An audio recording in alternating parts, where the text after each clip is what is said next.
ఈ రోజున నేను మీకు ఒకటే మాట ఇస్తున్నా, మీకోసం నిరంతరం పనిచేయడానికి నేను ఉన్నాం. ఈ రోజున మన బడ్జెట్ 19 పంచాయతీలకు సంబంధించి ఇలాంటి రోడ్లే దాదాపు 40 కోట్ల రూపాయలతోటి మనం శాంక్షన్ చేశాం. ఇక్కడ పాడేరు, ఇంకొంచెం రంపచోడవరం దగ్గర రోడ్లలో ఇలాంటి పంచాయతీలను పెట్టుకొని ఒక్కొక్క సంవత్సరంలో 350 కోట్ల రూపాయల చొప్పున ప్రతి గ్రామం కనెక్ట్ అయ్యేలాగా ఇలాంటి ఇబ్బందులు లేకుండా ఒక ప్రతిపాదన తీసుకొచ్చాం. నాకు కావాల్సిందల్లా మీ దగ్గర నుంచి సహకారం కావాలి. మీరు సహకారం ఇస్తారని నేను మనస్ఫూర్తిగా కోరుకుంటా ఉన్నా. ఎందుకంటే మనం విజయనగరం జిల్లా చూస్తా ఉంటే, ఉమ్మడి విజయనగరం జిల్లా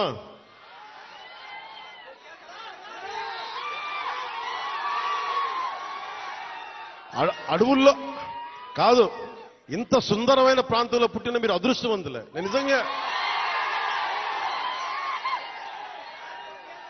నా జీవితంలో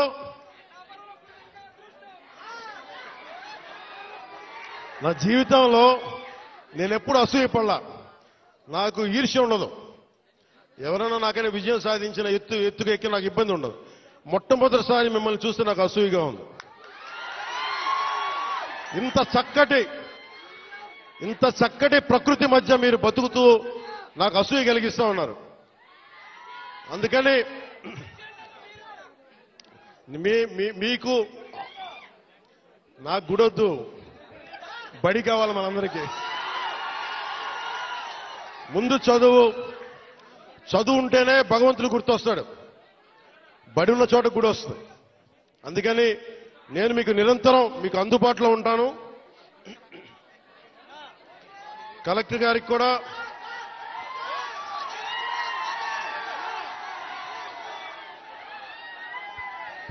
మీరు ఇక్కడ ఇంతమంది మీరు అన్నయ్య అంటారు, ఏం చేయరు మీరు. యువత ఇంతమంది ఉన్నారు. ఏంటమ్మా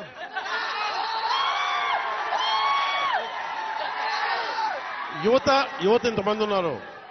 నేను కోరుకునేదల్లా మీకోసం పనిచేసేవాడు ఒకడు కావాలి. కూటమి ప్రభుత్వం మీకోసం పనిచేస్తుంది.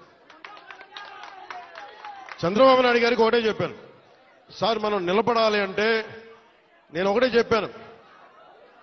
ఇంటెలిజెన్స్ కానీ పోలీస్ శాఖ కూడా చెప్పారు, ఈ వర్షంలో ఎందుకు సార్ మీరు ఎందుకు ఆగిపోండి అంటే నేను ఒకటే చెప్పాను. మా వాళ్ళు వర్షంలో తడుస్తున్నారు, మా వాళ్ళకి రోడ్డు లేక బాధపడతా ఉన్నారు. నేను తడుస్తా, జ్వరం వచ్చినా ఎలాంటి అవాంతరాలు వచ్చినా మా వాళ్ళ పడ్డ కష్టం కంటే కూడా నేను పడే కష్టం పెద్దది కాదు. అందుకని నేను ఎందుకు ఈ మాట చెప్తున్నానంటే, మీకోసం పనిచేసే వ్యక్తుల సమూహాన్ని మీరు ఎన్నుకున్నారు. మీకోసం పనిచేసే వ్యక్తుల సమూహాన్ని మీరు ఎన్నుకున్నారు. మేమందరం ఇక్కడ ఉన్నాం. మంత్రి గారిని చూస్తా ఉన్నారు, ఎమ్మెల్యే గారిని చూస్తా ఉన్నారు, ఇక్కడున్న నాయకులందరినీ చూస్తా ఉన్నారు. మేమందరం కూడా ఎందుకున్నాం ఇక్కడ అంటే, మీకు 5 సంవత్సరాల కాలంలో ఏదో మాట చెప్పి వచ్చి పడకనే లేవు. ఇక్కడ అధికారం లేనప్పుడు రోడ్ల మీద తిరిగాం, అధికారం లేనప్పుడు మన్యం ప్రాంతాల్లో తిరిగాం. నాకు బుగ్గలు నిమరటం తెలియదు, నాకు తల నిమరటం తెలియదు. నాకు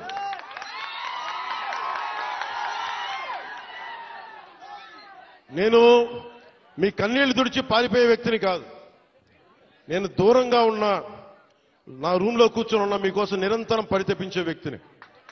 ఒక మాట ఇచ్చాను, నా పేషీ కూడా ఒకటే మాట చెప్పా, నేను ఇక్కడే ఉండాలి, 2 నెలలకు ఒకసారి 10 రోజుల చొప్పున నేను మన్యం ప్రాంతం మొత్తం తిరగాలి. నేను ఒక్కొక్క యువకుడికి మాటిస్తున్నాను, ఒక్కొక్క యువతికి మాటిస్తున్నాను, ఒక్కొక్క గిరిజన తల్లులకి మాటిస్తున్నాను, ఒక్కొక్క గిరిజన పెద్దలకి మాటిస్తున్నాను. నేను మీకోసం ఒళ్ళు వంచి పనిచేస్తాను. మీకోసం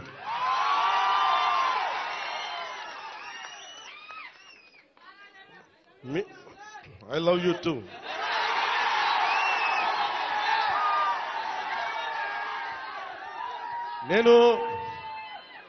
నేను మీకు చెప్పినంత ఐ లవ్ యూ నా బిడ్డలకు కూడా చెప్పలేదు. నేను మీరు చూపించే ప్రేమ పవన్ కళ్యాణ్కి అధికారం ఉన్నా లేకపోయినా మీ ప్రేమకి నేను రుణగ్రస్తుణ్ణి. ఏం చేస్తే రుణం తీర్చుకుంటాం. అందుకనే నేను భగవంతుని ఒకటే అడిగా,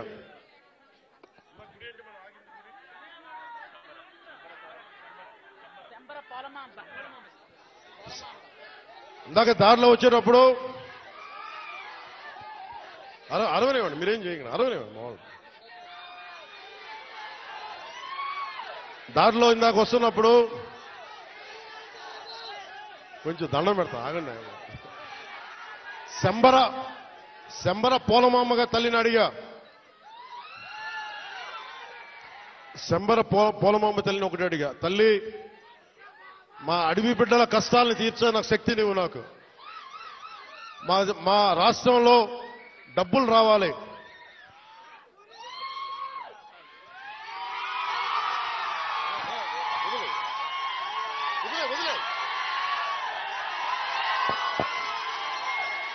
మా సవర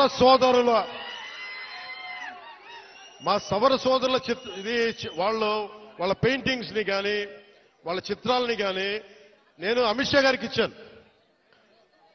హోంశాఖ మనకి అమిత్ షా గారికి ఒకటే చెప్పారు, చాలా గర్వంగా చెప్పా, ఇది సార్ మా సవరల ఆర్ట్, ఇది మా సవర సోదరుల ఆర్ట్, ఇది మా గిరిజన బిడ్డల ఆర్ట్, ఇది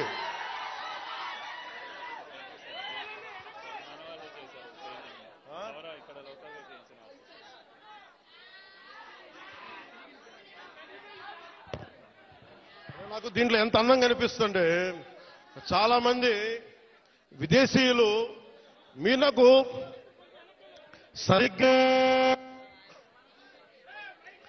6 నెలల సమయం, నాకు 6 నెలల సమయంలో ఇక్కడున్న మీకున్న లోపల శక్తి సమర్థత కానీ మన సౌర సోదరుల ఆర్ట్ కానీ టూరిజం కానీ అన్నిటినీ కూడా మీకు ఒక ప్రణాళిక చేసి 27 లోపు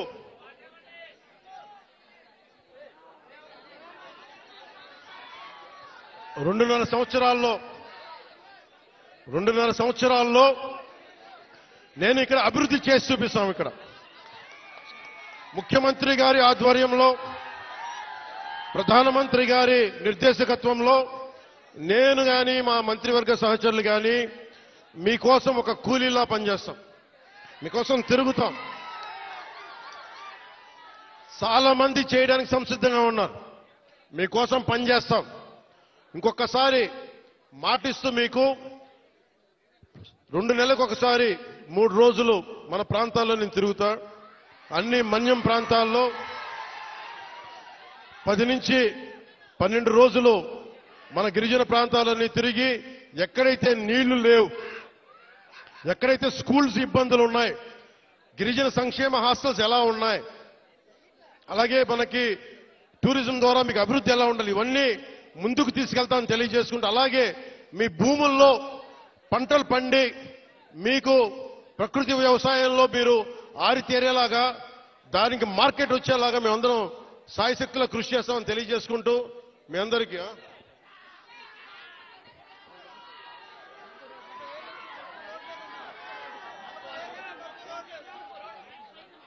ఇవన్నీ మీరు దారి పొడవుతా నాకు మీరందరూ రకరకాల వినతి పత్రాలు ఇచ్చారు, రోడ్లు ఉన్నాయి, అలాగే అక్కడ క్వారీ కూడా తవ్వుతున్నారు, క్వారీలు కూడా అడ్డగోలుగా ఉన్నాయంటే అవి కూడా చేద్దాం. నాకు కావాల్సిందల్లా ఇక్కడున్న యువతలో మీరందరూ కూడా, మీరు ఏ జాతికి చెందిన వాళ్ళైనా నాకు అనవసరం, కొత్త నాయకత్వం మీ నుంచి పుట్టాలి. నేను కులం కానీ మతం కానీ ప్రాంతం కానీ చూడాల, మానవత్వాన్ని చూస్తాం. అంటే డోలీల్లో గర్భస్రావం అయి బిడ్డను కోల్పోయిన తల్లి నా అక్క నా చెల్లిని చూడాల, నాతో నా రక్తం పంచుకు పుట్టకపోవచ్చు, కానీ చనిపోతే నా ఇంట్లో నా అక్కో నా బిడ్డ చనిపోతే ఎంత బాధపడ్డానో అంత బాధపడ్డాను. అందుకొచ్చాను ఈ రోజు ఇక్కడికి. నేను కోరుకుంటున్నా ఒకటే, నేను ఒక నిమిషం ముఖ్యంగా ఇక్కడున్న యువతకి ఈ రోజున మన కూటమి ప్రభుత్వానికి మీరు 164 సీట్లు ఇచ్చి అలాగే ఎంత 164 కదా 11 అంటే వాళ్ళ 11 మన 164 175 ఓకే 164 సీట్లు ఇచ్చి 21 ఎంపీలు ఇచ్చారంటే మేమేదో ప్రతి ఎంపీని బాధ్యత తీసుకునేలా చేస్తాం. ఎంపీ అంటే ఒకటే చెప్తున్నాం, మీరు ఢిల్లీలో కూర్చొని చాలాసార్లు చెప్పాను, కాదు మీకోసం పని చేయడానికి. నేను పని చేస్తా, పని చేయనిస్తా. యువతకి ఒకటే అడుగుతా ఉన్నా, మీరు మీ నాయకులు, ఇప్పుడు నేను ఒక మాట చెప్పా, మీరు నాకు వెంటనే 2019లో మీరు నన్ను గెలిపించలా, మీరు నన్ను టెస్ట్ చేశారు కదా, నిలబడతాడా లేదా అనేది. అలా కాదు, నేను అనేది మంచిది, పరీక్షించాలి నాయకుడిని. పరీక్షించిన తర్వాత నిలబడతాడా లేదా అని తెలియాలి. అలాగే ఈ రోజున ఇప్పుడు రోడ్లు ఇందాక దారిలో వస్తుంటే రోడ్లు వేయిస్తున్నాం, బీటీ రోడ్లు వేయిస్తున్నాం, సీసీ రోడ్లు వేయిస్తున్నాం. అవి క్వాలిటీ రోడ్లు ఉన్నాయా లేదా అనేది ప్రమాణాలు ఉన్నాయి, అది మీరు కూడా చెక్ చేయాలి. మీరు గొడవ పెట్టుకునే అవసరం అయితే రోడ్లు క్వాలిటీ లేదు, ఎందుకు క్వాలిటీ లేదు, మీకు సంక్షేమ హాస్టల్స్ లో ఇబ్బందులు ఉన్నాయి, మాట్లాడండి. మీరు గట్టిగా ఉంటే కలెక్టర్ గారికి బలం వస్తుంది మిగతా వాళ్ళని పనిచేయించడానికి. మీరు గట్టిగా ఉంటే మనకి ఎమ్మెల్యే గారికి బలం వస్తుంది, మీరు గట్టిగా ఉంటే మేడం గారికి బలం వస్తుంది.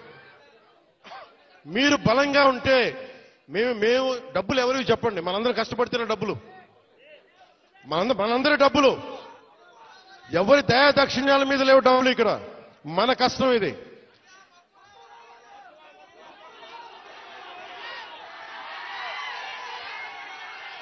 అందుకని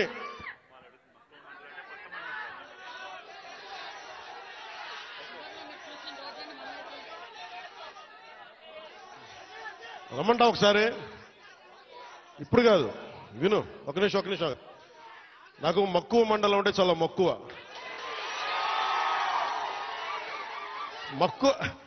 మండలం కాదు, అన్ని మండలాలు తిరుగుతాం. ఒక్క రోజులో అన్ని సాధ్యం కాదు కాబట్టి మీరు నాకు వదలండి. ఆ రోజు మా జయకృష్ణ గారి కోసం వచ్చినప్పుడు మొత్తం వచ్చారు కదా, నేను మర్చిపోతాను ఆ రోజున. అన్ని కాదు, నా కోరిక ఒకటేంటంటే నన్ను పని చేసుకునేవాడిని. మీరు నా మీద పడిపోతే రోడ్డు వేసారని ఇందాక అడుగుతా ఉన్నా, రోడ్డు వేద్దామంటే కనిపించలేరు, మీ అందరూ దండం పెడతాను బాబు, నాకు రోడ్డు చూడండి ఇవ్వండి అని. ఓజీ అంట, లేదంటే అన్న ఇదివరకు సీఎం అయిన వాళ్ళు ఇంకా పోలా, డిప్యూటీ సీఎం గారు సరిపోతాను, ఆనందించండి. ఇంకా అవి కాకుండా నేను అనేది ఏంటంటే, యువతకు కానీ ఆడపడుచులకు కానీ పెద్దలకు కానీ నేను వచ్చి మీకు నన్ను పని చేస్తే మీ భవిష్యత్తుకే మంచిది. నన్ను చుట్టుముట్టారనుకోండి, పని చేయాలి కదా.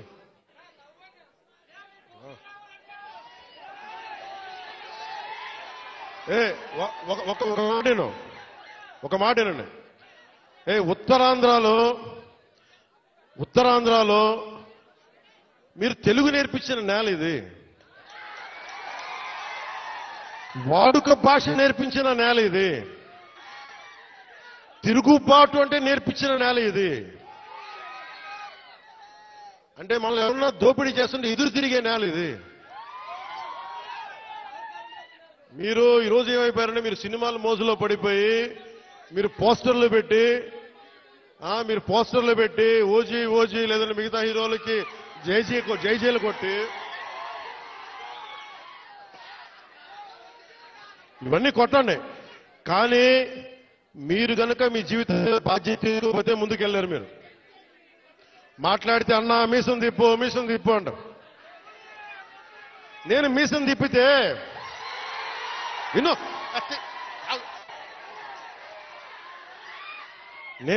తిప్పితే రోడ్లు పడవు, అర్థమైందా? నేను ఛాతీ కొట్టుకుంటే రోడ్లు పడవు.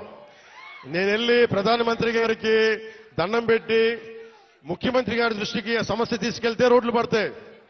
అందుకని మీసాలు తిప్పడాలు, ఛాతీలు కొట్టుకోవడాలు నాకు చేతగా. పని చేయడం తెలుసు, నాకు పని చేయనివన్నాను. అందుకని మీ అందరికీ మరోమారు ధన్యవాదాలు చెప్పుకుంటూ